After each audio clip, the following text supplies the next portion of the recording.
I couldn't speak, I couldn't think, and she's looking at me like, I don't know what's wrong with her. I could feel the sweat dripping down my back. It was just awful. Anyway, so education, even for those of us who are going through it, not understanding what could be happening, I didn't know that was going to happen. Making sure you have access to health practitioners. So hormone profiling, there's some vendors doing that now, which is excellent in terms of understanding where your hormones are at and what the right treatment is for you. Hormone replacement isn't for everybody, but it can be life-changing for a lot of people.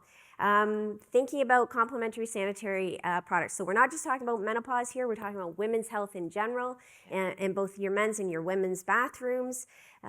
Pelvic floor physiotherapy after you've had a baby and you've had all that pressure. You don't want to be doing jumping jacks, let's just say. So that's a great option. Midwife doulas, a lot of women who are looking at natural options for childbirth, lactation consultants. We talked about mental health there. Women's health programs just in general. Holistically, as women, we go through all these different cycles in our life, and everything brings some sort of issue, right from puberty to menopause and all the in-between. So having programs that are focused on women's health so that they're not leaving the workplace. Fertility and family planning and family building. We have Sprout out there, an excellent Canadian company that can help with, infertility, surrogacy, adoption, that whole pathway that people are going through. 1 in 6 couples struggle with infertility these days.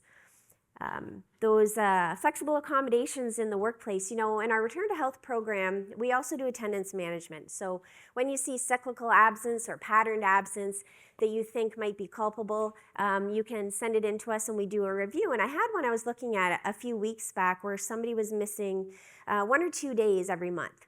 And so they thought this was a pattern. And so when we got the medical information, and this person had PCOS, so polycystic ovarian syndrome, very painful menstruation, and she literally needed to be off work a couple days a month. So that was a great use of that product.